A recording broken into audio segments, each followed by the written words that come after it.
Oke. Oke. Oh tapi sebenarnya kalau dilihat ya lo start dari HRD itu kalau sebelumnya lo mempelajari tentang behavior anak ke HRD juga nggak terlalu jauh lah ya Nggak terlalu sebenarnya. jauh. Ya kan. Masuknya tapi ke bidangnya aja bidangnya lompat. ke orang-orang dewasa Iya. yang lebih bel aja gitu kan. Iya. Gitu ngadepinnya yang udah dewasa yang Iya. ya. Yang harusnya diajak ngomong gampang ya. Iya, gitu. Itu udah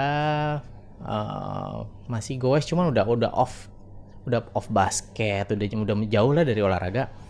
Lebih jauh ketika lo pas di dunia anak-anak apa pas di oil and gas? Oil and gas. Oil and gas Oil and ya gas, pasti ya. gitu, oil and gas. Itu udah menjauh. Itu Udah berapa lama lo kurang lebih menjaga jarak dengan olahraga? 2 tahun, 3 tahun. 2 tahun 3 tahun. Karena gue setahun di HRD, abis itu gue dipindah ke divisi HSA. HSA itu safety.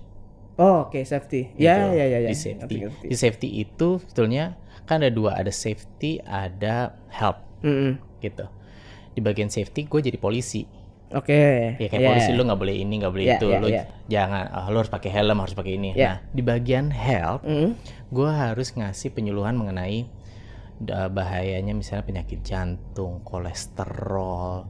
Beda lagi bidang gitu. Jadi kayak sesuatu yang ini lebih masuk ke kesehatan dan gue bisa ngelihat dari audiens gue kan seminggu sekali gue bikin kayak meeting ke semua pegawai kan, gitu. Bagian safety mereka yang karena kayak gue ngeluarin kayak kartu merah nih kasusnya gini nih. Nah di bagian health tuh mereka yang oh jadi gitu ya, bahayanya misalnya pola hidup sehat kayak apa, olahraganya ngapain, abis itu makanan. Cukup menarik buat mereka ternyata ya. Menarik dan mereka kayak gue bisa ngelihat dari antusias pesertanya kayak yang kayak oke ya cara hidup sehat, jadi lebih merubah mereka gitu. Betul. Nah itu pasti kan udah menurut gua udah orang-orangnya cukup dewasa ya. Mungkin umurnya juga ada yang jauh di atas. Jauh di atas gua. Dan yang seumuran juga mungkin juga masih jarang kan. Berarti emang mungkin karena umur mempengaruhi juga nggak tuh kira-kira kalau mereka bisa jadi kan ya. Lu bahas kolesterol, bahas darah tinggi, penyakit kanker, jantung, jadi emang kehidupan sehari mereka. Betul. Nah di situ gue ngerasa kayak gue lebih seneng ngadepin si topik si health ini gitu. Gitu. Habis itu gue tuh belum kembali ke olahraga juga gitu. Akhirnya kayak pekerjaan lu harus begadang dan lain-lain, kayak lu masuk ke stres kerjaan, lu butuh pelarian.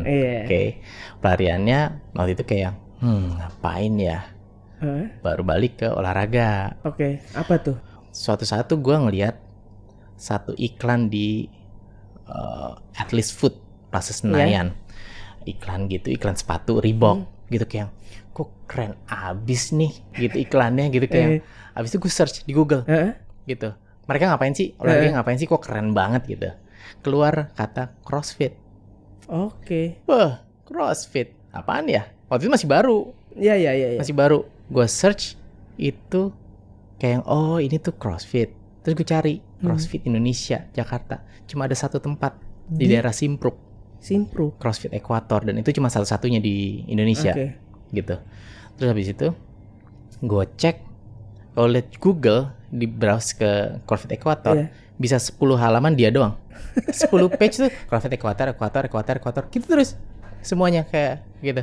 Kayak cuman kayak gue belum siap buat kesana kan. Masih kayak yang gue harus kerja nih ya. Gue harus kerja gitu. Sampai satu saat itu gue kayak kerja 50% kerja, 50% gue belajar, bukain apa sih CrossFit gitu belajar, sampai akhirnya gue memutuskan resign dari kerja. Alasannya apa? Alasannya gue mau CrossFit. Gila juga ya, maksudnya kalau gue denger sepintas gitu lo cuman gue resign mau CrossFit. Tapi lo pas itu di tahap apa? Gue di CrossFitnya nggak ada. Lo belum nyobain sama sekali? Bos gue nanya, CrossFit apa? Emang apaan? CrossFit? Nggak tahu. Gue bilang nggak tahu. Ini gue baru mau belajar. Jadi gue siang gue resign, sorenya gue nyamperin CrossFit Equator. Gue tungguin coachnya, head coachnya gue tungguin. Gue janjian jam 5, dia baru datang. Dia juga punya sekolah, baru datang jam 5:30, jam 6. Gitu, gue masih pakai batik hari Jumat, baru juga resign gitu kan. Gue ketemu, habis itu gue ditanya, goal lu apaan? Gitu. Jawaban gue adalah, gue mau ngajar CrossFit. Lu udah pernah CrossFit? Belum. Dia juga yang, wah gila lu ya. Iya, gue mau belajar, gue mau ngajar CrossFit gitu. Ya udah, lu belajar, lu latihan di sini, terserah lu, pokoknya lu latihan gitu. Oke. Besoknya gue datang hampir tiap hari, tiap pagi gue nongkrong di situ setiap hari, dan gue ikutnya benar-benar yang 2 kelas, 3 kelas, 2 kelas. Dalam sehari, back to back. Jadi gue datang jam 6, selesai jam 10, 6 sampai 10. Kita sambil nganter istri gue dulu. Gini, berarti kan lu udah putus olahraga sebenarnya kan untuk sekian tahun, lu tiba-tiba masuk ke CrossFit, terus abis itu lo hajar dengan intensitas yang cukup tinggi gitu loh. Tapi kan di balik itu sebenarnya ada apa ya? Ya kemauan lu kan sebenarnya kan. Goal lu apa yang ditanya sama si coachnya itu kan. Nah, itu tujuan lu sebenarnya awalnya itu apa? Maksudnya kalau mungkin di Amerika sana misalnya kan jelas gue mau main basket biar masuk NBA gitu loh. Lu masuk CrossFit jelas-jelas belum tahu gitu loh. Ya walaupun gue misal gue mau jadi pelatih, ya ntar bisa ya lo bisa private, lo dapet duit dari situ segala macam. Tapi kan belum kelihatan. Iya, ini belum ada janji yang pasti. Nah, sebenarnya mindset pertama lo itu sebenarnya apa gitu itu loh. Lo bisa yang gue mau nyebur gitu. Pertanyaan yang ditanyakan oleh keluarga gue sama keluarga istri gue. Udah pasti gini yang nanya, udah pasti orang terdekat terus lu gila apa? Oil company lu tinggalin, lu nyebur ke CrossFit yang lu belum pernah nyebur. Karena gue balik dari nol.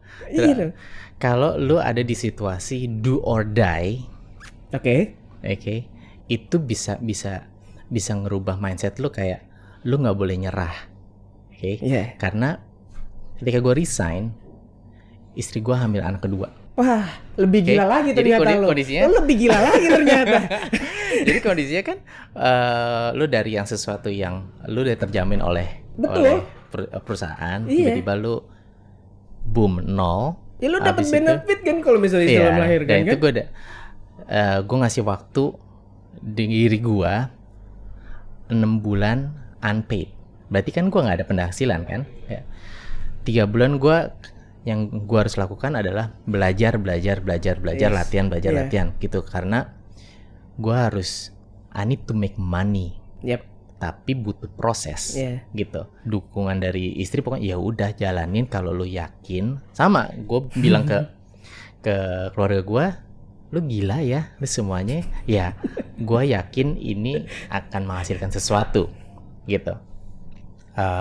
Akhirnya ya gue belajar, karena di balik itu goalnya itu bukan cuman I want to make money, but I want to help people. I want to add value to others. Add value. Gitu. Value-nya apa adalah how to make orang lain tuh hidup lebih baik, dan dilihat dari segi kesehatan, dari segi pola hidup. Gitu. Caranya dari mana?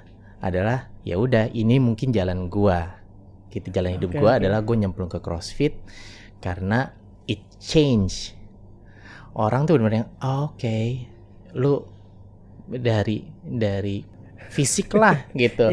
Lu lebih enak, badan lu lebih sehat, abis itu lebih segar, abis itu hidup juga lebih enak dari makanan dan lain. Jadi kayak gue ngelihat perkembangan mereka kayak yang bikin gue bangga aja gitu.